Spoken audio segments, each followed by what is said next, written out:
Boa tarde, alunos e alunas. Boa tarde. Prazer imenso estar aqui com vocês. O prazer é nosso, eu fico muito feliz. A gente vai iniciar a nossa palestra, uma pilha de problemas. Eu sou a professora de ciências. Alguns já me conhecem, outros também. Eu sou professora de ciências aqui na escola desde 2008. Então eu dei aula para alguns dos irmãos de vocês também no passado, que já não estão mais estudando aqui. E embora eu não seja professora de química, minha formação é biologia. Esse assunto que tem a ver com preservação ambiental tem a ver com a minha área, né? O ideal seria, sem dúvida, um químico ou um físico vir falar sobre pilhas, porque aí estaria, nossa, tudo a ver mesmo com a área de formação. Eu tive que pesquisar um pouquinho mais para não falar besteira para vocês, tá? Mas qualquer dúvida, se a gente não conseguir sanar, a gente pesquisa, a gente vai atrás. Belezinha? Então a gente vai começar. Eu vou pedir para a Márcia apagar ali a luz para a gente conseguir ver melhor a nossa projeção. Tá passando uma listinha de presença aqui de todo mundo que está na palestra. Por favor, antes de ir embora, assinem. Tá bom? Então, para começar e falar das pilhas, precisamos falar como elas surgiram, né? E foi bem interessante, é uma historinha bem legal. Em 1780, Luigi Galvani, ele era um médico, né? Ele estava fazendo uma autópsia, a necrópsia de uma rã, e ele prendeu essa rã na prancha dele com pinos de latão. Quando ele foi cortar, quando ele encostou o seu bisturi de ferro na perninha da rã, qual não foi a surpresa dele quando a perninha começou a se mexer? Aí o pessoal ficou, né? Será que ela está viva? Não, ela já estava morta fazia algum tempo. Ele imaginou na cabeça dele que aquilo ali era a energia da própria rã, a energia elétrica da rã, que tinha ficado ali guardada no corpo dela e por algum motivo estava sendo liberada naquele instante. Então ele achou que era isso, achou que era a energia elétrica da rã mesmo. Mas ele comentou esse caso, esse fato, com um colega dele, o Alexandre Volta. Quando ele contou para esse físico o que estava acontecendo, o físico, que tem um olhar um pouco diferente do médico, ele percebeu que ali podia ter uma outra explicação. Mas passou bastante tempo, então em 1793, bastante tempo, né? De 80 para 93, 13 aninhos depois, ele conseguiu explicar o que aconteceu. Então, ele percebeu que os elétrons, em condições favoráveis, eles migram.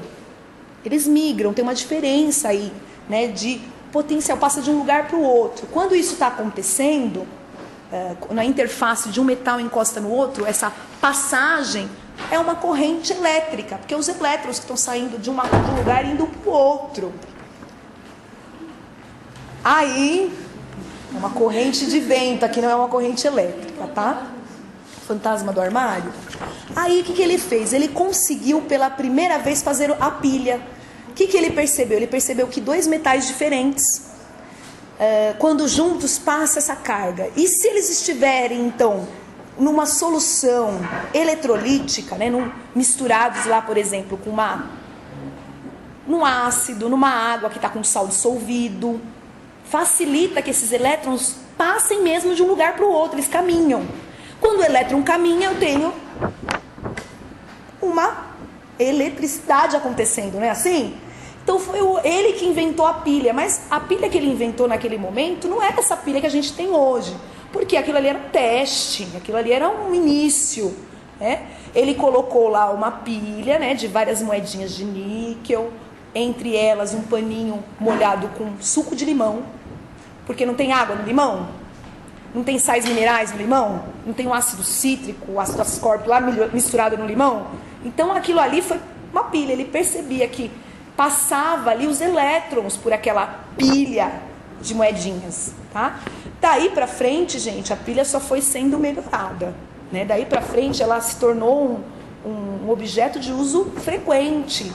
Porque, gente, é energia química que a gente consegue transformar em energia elétrica e leva aí para qualquer lugar. A gente consegue andar com um aparelhinho na mão, colocar a pilhazinha, ele vai funcionar durante um tempo, né? Então, hoje em dia, pilha tá em tudo, tá bom?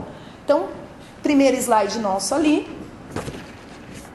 A Rayane vai passar, vai explicar aí um pouquinho dessa história, né? Que em 1973, o italiano Alessandro Volta, ele percebeu essa conexão entre a eletricidade e a química, quando ocorria o contato entre dois metais diferentes através de um eletrólito. O eletrólito é aquele suquinho de limão, ou é aquela aguinha com sal, ou é aquele ácido, ou até mesmo um hidróxido. Tudo isso daí são eletrólitos, né? Eletrólito é uma soluçãozinha onde fiquem lá livre alguns íons, né? Quem está na 8ª série já tem mais facilidade com esse termo aí, porque já está trabalhando isso com o professor João, né? Aí o pessoal da 7ª fica aí na expectativa, logo mais.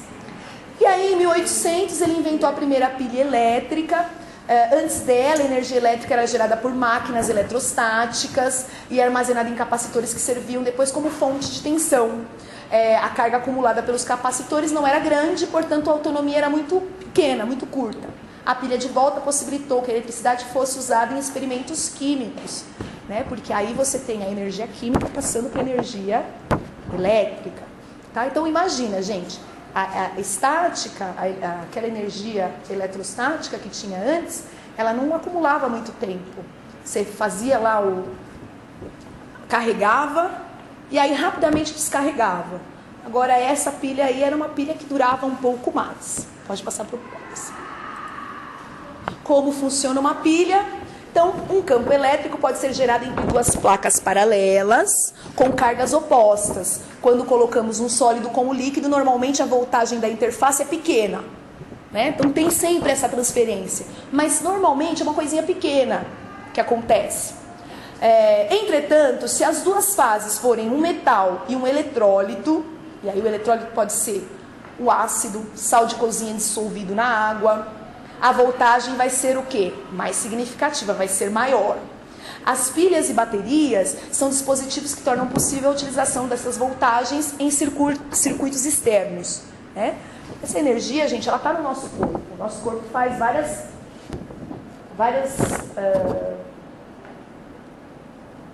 reações, né? Reações químicas, quando a gente respira, né? Essa energia está.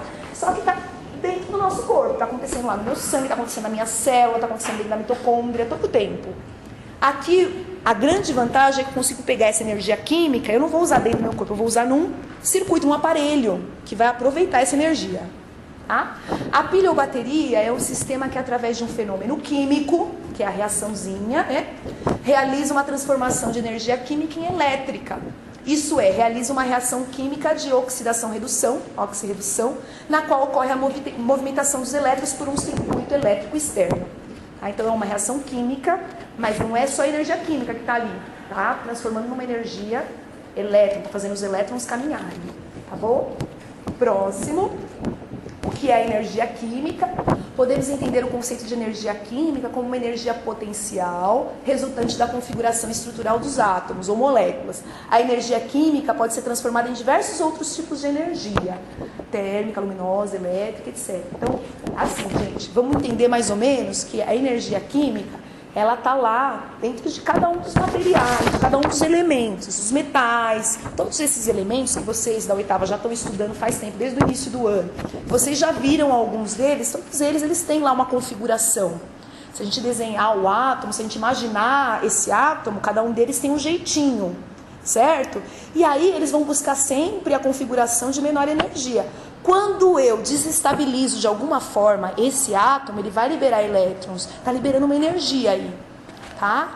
Então a gente percebe bastante nas reações do corpo humano que existe aí uma perda de energia no calor. Lembra que nós falamos disso no primeiro bimestre? A gente se alimenta, a gente tem lá a quantidade das energias, a caloria que a gente ingeriu de alimento, que a gente gastou. A gente percebe essa energia quando a gente faz um movimento e quando a gente sente também uma temperatura constante no nosso corpo, que a gente tira da onde? Dessa energia dos alimentos que nós ingerimos, não é isso? Então, só que tudo tem esse potencial, essa energia potencial, não é só os alimentos que nós ingerimos, os outros materiais também têm essa capacidade, tá? Quando a gente transforma, quando a gente mexe nisso, libera uma energia. A pilha é uma forma de canalizar essa energia para a gente usar para o que nós precisamos no nosso dia a dia. Bora o próximo. Para que serve uma pilha? Todos já sabem, né? Todo mundo já usou uma pilha pelo menos uma vez na vida. Então, a pilha é um tipo de fonte portátil de energia, indicada para equipamentos que requerem descargas de energia rápidas e fortes, como brinquedos, câmeras, MP3 players, lanternas, relógios, telefones, marca-passos cardíacos, etc. Marca-passo, eu acho que talvez alguém tenha um parente que tenha colocado o marca-passo, que é aquele aparelhinho que você faz uma cirurgia, põe lá, perto do coração. Não? E põe pilha? Tem pilha. Porque assim, gente, é uma fonte de energia externa que vai fazer esse coração, quando ele começa a parar de funcionar, vai lá dar um choquinho nesse coração para ele voltar a bater. Marca-passo, tem que estar sempre batendo. Então, algumas pessoas que têm essa insuficiência cardíaca precisam desse equipamento. Agora, mesmo quem nunca viu um marca-passo, não tem ninguém na família que usa, mesmo assim, todo mundo já viu um MP3. Todo mundo já viu uma lanterna. A grande maioria funciona com pilhas ou baterias, não é isso? Celulares, que todo mundo aí tem, né? Sempre funcionam com algum tipo de bateria ou algum tipo de pilha, né? E aí, olha que maravilha. Você tem uma pilha desse tamaninho, o equipamento é desse tamaninho, eu consigo botar esse equipamento para funcionar e aí ele vai durar para mim algum tempo, ele vai dar algum tempo, sem eu precisar ficar conectado numa tomadinha de força, não é assim? E também não é aquela bateria do carro, que é pesada, que eu preciso carregar, é uma coisinha compacta. Então a pilha é um dispositivo prático, né? Isso é o melhor. As pilhas são práticas, leves, baratas e úteis. Baratas é ruim, né? Baratas e úteis. Baratas por quê? Gente, vocês já viram mais ou menos o preço de uma pilha? Quanto? 4. Mas vem uma só? Vem duas, às vezes vem até 4 dentro daquele negocinho plástico, né? R$4. Dependendo do equipamento, aquela pilha, se for um relógio, que nem os relógios que nós usamos aqui na escola, atura um tempão o relógio com aquela pilha, não é verdade? Ele atura bem. Agora, se for uma coisa que precisa de mais energia, aí atura menos, dura menos. Uma câmera, por exemplo, fotográfica, né? Mas é relativamente barato, se você for ver. Ninguém vai pagar aqui R$30, R$40 naquela pilha e você vai conseguir usar o equipamento um tempo. Próximo, Rayane. Aí a diferença entre pilha e bateria. A origem da palavra bateria é anterior à invenção da pilha de volta. Então, 1793, gente.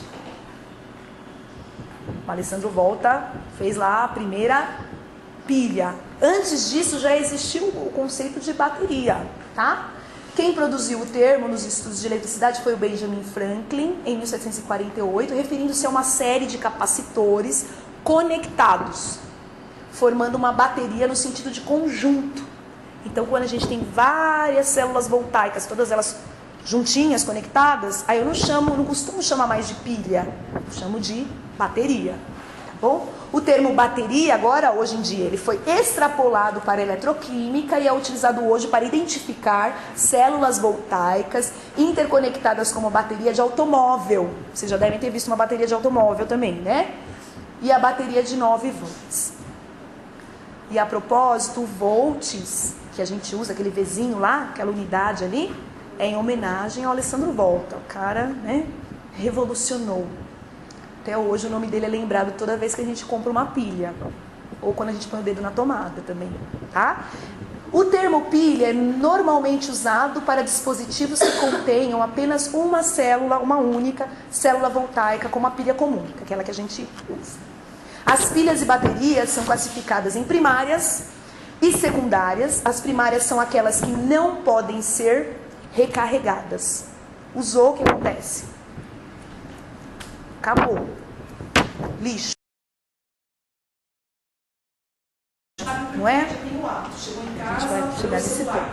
As secundárias são as que podem ser recarregadas. Aí todo mundo já sabe porque já tem o hábito. Chegou em casa, olhou o celular. Tá lá, baixinha a quantidade de energia, já põe na tomada, deixa lá um tempinho para recarregar, não é assim? Então, é de tipos de pilhas. Então, a gente tem a pilha comum seca, que é um pouquinho mais antiga. A mistura eletrolítica é o NH4Cl, o cloreto de amônio. As meninas da oitava já sabem tudo disso daí, né? Ó, a Jennifer tá até rindo, isso aí é fichinha pra ela. Sal ácido, tá bom? Pilha alcalina é a mistura eletrolítica, é o NaOH, que é o hidróxido de sódio. É uma pasta básica, tá? Básica, por isso que a pilha é chamada de alcalina, tá bom? Diferente do sal ácido lá em cima. A terceira bolinha ali, lítio e iodo. Os eletrodos são de lítio, Li, que é o símbolo do lítio, e um complexo de iodo separados por uma camada cristalina de iodeto de lítio. E aí os elétrons vão caminhando aí dentro. E por último, aquela que vocês mais conhecem aí hoje em dia é o íon lítio, que é recarregável, a dos celulares. Não são iguais, embora as duas tenham lítio ali no nome, gente, elas não são iguais, tá bom? Que a gente vai ver agora a carinha delas. Olha lá. Então, a pilha seca comum, antigamente ela era muito utilizada, é mais barata do que a pilha alcalina. A grande maioria das pilhas que nós tínhamos na minha infância eram a comum mesmo. Tá? Ela da década de 80 era aquela lá, gente. A gente usava nos nossos brinquedos. Tá? Só que ela gastava muito mais rápido. A alcalina, que é essa agora, ó, ela tem a pasta básica lá do NaOH, ela dura mais, ela fornece energia por mais tempo. Então, acaba sendo uma opção melhor em relação à comum seca, que era mais antiga um pouquinho. Tá? Olha lá. Aquela ali vocês já devem ter visto em algum lugar, ó, a pilha de lítio e iodo. A carinha dela redondinha, parece uma moedinha pequenininha. Onde que a gente coloca? Relógio. Relógio. Os lasers também, elas são bem levinhas, bem pequenininhas, né? O pessoal usa muito, quem usa aquele aparelhinho auditivo, usa umas pilhinhas parecidas com essa, elas são muito leves. Aquela ali já é um pouquinho mais pesada. Imagina você ficar com uma daquela pendurada, né? O dia inteiro, né? Tá bom? Essas são bem mais leves. E é a famosíssima pilha de íons de lítio, que vocês já devem ter tirado de dentro do celular em algum momento, ou derrubado no chão, e aí pá! E viram aí um quadradinho que nem aquela lá, que é a recarregável. Belezinha? Pode passar para a próxima. Aí, coloquei para vocês qual o problema, né? Onde nós queremos chegar com toda essa informação, com tudo isso. É que hoje em dia, nós usamos muita pilha. Muita. A gente usa no relógio, a gente usa em todo tempo, a gente está usando uma pilha. É difícil você ver alguém ligando alguma coisa na tomada, né? Antes era muito comum. Hoje não, hoje em dia pilha para tudo. Até aquele laptop, os tablets, gente, você recarrega... É uma pilha recarregável, não é isso? Você põe na tomadinha, recarrega, você usa bastante tempo. Então, hoje em dia, a gente vai usar muita pilha. Só que, como nós vimos, as pilhas, depois que são utilizadas, que acabou aquela energia delas lá, a gente tem que destinar elas. O problema é que as pessoas não dão a destinação correta, né? Como não se dá a destinação correta para o papel, para o plástico, para o metal? Só que nós temos aí um probleminha, diferente do que acontece com o plástico. O plástico, ele entulha lá uma rua, uma praça, o rio, mas ele continua sendo o plástico durante milhões e milhões de anos. O material do qual é feito essas pilhas, eles podem causar alguns danos à natureza, ao solo, ao rio e à nossa saúde. Tá bom? Então, no geral, a gente fez uma tabela, eu peguei, na verdade, de um outro autor, essa tabelinha, com o que é comum a gente encontrar nessas pilhas, com os elementos que são constantes, que a gente vê mais, com maior frequência nas pilhas. Então, zinco, carbono ali, o zinco e carbono, que são as primárias, são aquelas que nós não conseguimos recarregar, que são aquelas de cima. Ó. O zinco, carbono, ela tem ali, ó, o cátodo está representado, o ânodo e o eletrólito. São elementos químicos que, quando corroer aquela camada externa da pilha, que eu joguei fora, joguei no chão, joguei no solo, joguei no rio, esses elementos que estavam dentro dela vão sair, vão extravasar e vão entrar nesse solo, entrar nessa água. Tá? Então, zinco, carbono, zinco, cloreto, olha lá, o manganês, oxigênio, zinco, tá bom? Óxido de mercúrio. Tá vendo ali o óxido de mercúrio? A quarta pilha ali. Óxido de prata, zinco e ar ali, ó. lítio. Aí depois, na segunda metade ali, estão as secundárias, que são aquelas do celular que a gente consegue recarregar. Níquel, cádmio, chumbo ácido, níquel metal hidreto e lítio-íon, né, ou íons de lítio. Essas daqui de baixo são recarregáveis, mas mesmo as recarregáveis, elas também têm uma vida útil. Vocês já repararam que depois de algum tempo, às vezes você põe para carregar no momento o seu celular e no fim do dia já acabou a carga dele? A energia? Você já... Aí o pessoal fala, olha, a sua bateria, ó, já era, tem que comprar outra. Vocês já passaram por isso, né? Mesmo ela dura bastante, mas mesmo ela tem um período que ela não consegue mais segurar aquela carga que você põe na tomada e fica um tempinho e recarrega. Então, mesmo aquelas secundárias que são recarregáveis ali, uma hora ela vai ter que ir para o lixo. Então, olha o tamanho do problema. A gente vai descobrir o tamanho do problema no próximo slide. Então, vamos lá. Por que é importante destinar corretamente as pilhas e baterias? O uso das pilhas e baterias é unânime, é notável, todo mundo usa, né? A popularização desse tipo de dispositivo faz com que estejam presentes em vários dispositivos cotidianos. Entretanto, na maioria das vezes, seus componentes são nocivos à saúde. Nocivos, fazem mal, tá? E ao meio ambiente. Usamos as pilhas e baterias para o nosso conforto, mas devemos usá-las de modo consciente e descartá-las em local adequado. Então, jogar no rio... mas é uma pilhinha, professor, é desse tamanho. Pesa o quê? 5 graminhas, aquilo ali não vai matar ninguém, nenhum peixinho, todo mundo vai ficar bem. Só que se cada um jogar uma pilha, né, que usou naquela semana, no solo, no rio, ou então joga na rua, e aí a chuva faz o favor de levar ela para os corpos d'água, porque a chuva arrasta, não arrasta? Se cada um de nós jogarmos, imaginou o tantão no final do mês? São 30 dias no mês. Aqui nós estamos num número, cada um de nós jogando. Aí já são vários quilos de elementos nocivos se acumulando lá no rio, no córrego. Bom, vamos para o próximo. E aqui, então, o problema que esses elementos podem causar no nosso corpo são os efeitos na saúde.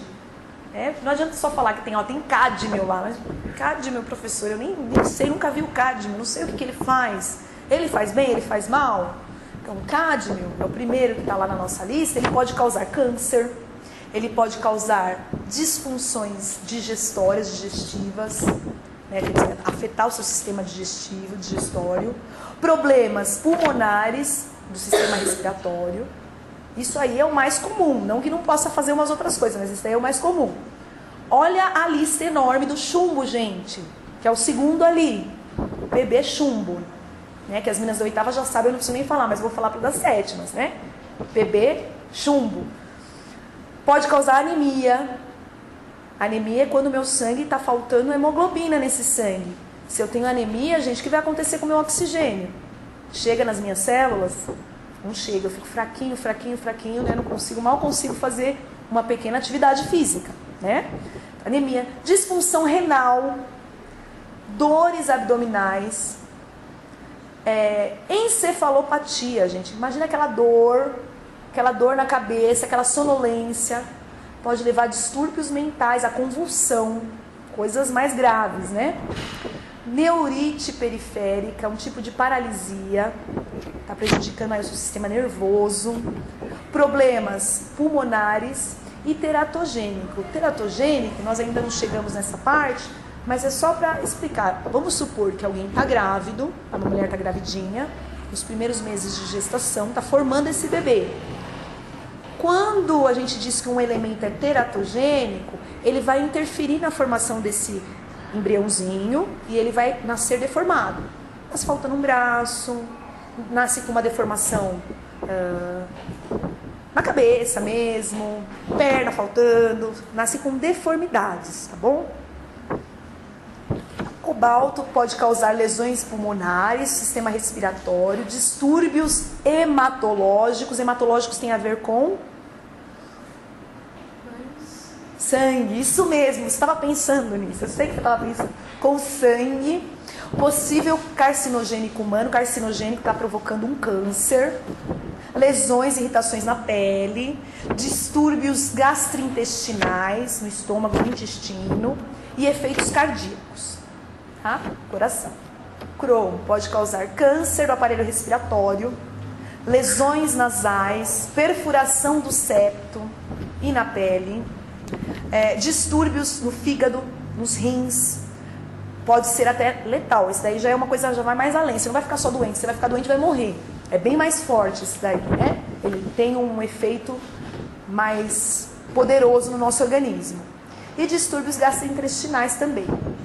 O lítio, disfunções renais, respiratórias, sistema neurológico, cáustico sobre a pele, mucosa. Se cair um lítiozinho aqui, quando eu digo que a coisa é cáustica, significa que ela vai causar aquilo, vai começar a deteriorar essa pele vai começar a ficar realmente queimada, corroída, vai fazer um buraco aqui. Então o lítio é aquele tipo de material que não dá para ficar brincando com ele não, ele corrói mesmo, ele é cáustico, tá? E teratogênico também. Então, se eu pegar uma pilhazinha daquela bem pequenininha do relógio e ela vem lacrada e eu ficar martelando até abrir, é legal pra mim? Tem lítio lá dentro. Aqui não, né? Deixa ela fechadinha. Ela tem um motivo para ser bem fechadinha. Deixa o lítio lá dentro quieto. Tá? Manganesa ali em cima, ó, distúrbio cerebral, do sistema neurológico, disfunções renais, hepáticas, respiratórias, também é teratogênico. Aqui embaixo o Hg prata,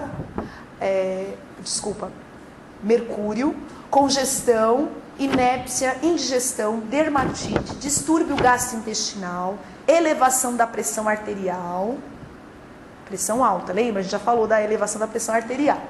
Inflamações na boca, lesões no aparelho digestivo, lesões renais, olha quanta lesão, distúrbios neurológicos, lesões cerebrais, teratogênico, mutagênico e possível carcinogênico. Mutagênico, gente, diferente do teratogênico, ele não vai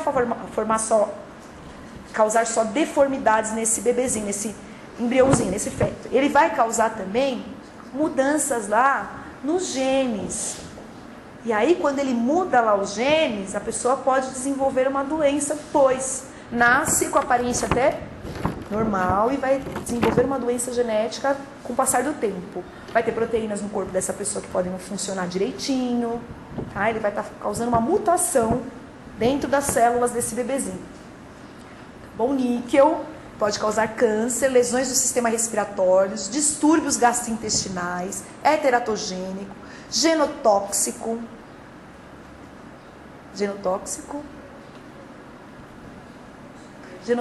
ele vai causar uma toxicidade maior. Geno quer dizer aparelho reprodutor feminino, nas mulheres, tá? Ele vai atacar lá o ovário, ele vai atacar todo o sistema genitais femininos, né? Ginecológicos dessa pessoa, tá bom? Mutagênico, pode causar dermatites, alterações no sistema imunológico. Vocês lembram do sistema imunológico? Se o sistema imunológico é o que defende meu corpo contra as infecções, se eles são soldados do meu corpo contra os parasitas, contra as infecções, e eu tenho ali uma alteração no meu sistema imunológico, qualquer bactéria, qualquer vírus besta que chegar perto de mim, vai me provocar uma doença. Eu não vou ter sistema imunológico para combater, né? Certinho? Aí sim, ó, prata pode provocar, ó, a argiria, que é uma descoloração da pele de outros tecidos, bem próprio da prata mesmo. Ele causa aí uma manchinha na pele, uma descoloração na pele. Dores estomacais, distúrbios digestivos, problemas do sistema respiratório, necrose da medula óssea. Né? Alguém já tinha me perguntado esse ano por que algumas pessoas têm aí uma leucemia, por que a medula para de produzir as células do sangue. Tem vários motivos. Um deles pode ser um envenenamento por um desses elementos aí, ó, prata. E aí foi lá, atingiu a medula, deteriorou essa medula óssea. A pessoa não vai ter medula óssea para formar hemácia, glóbulos brancos, né? Pode deteriorar também o fígado, os rins, pode causar lesões oculares.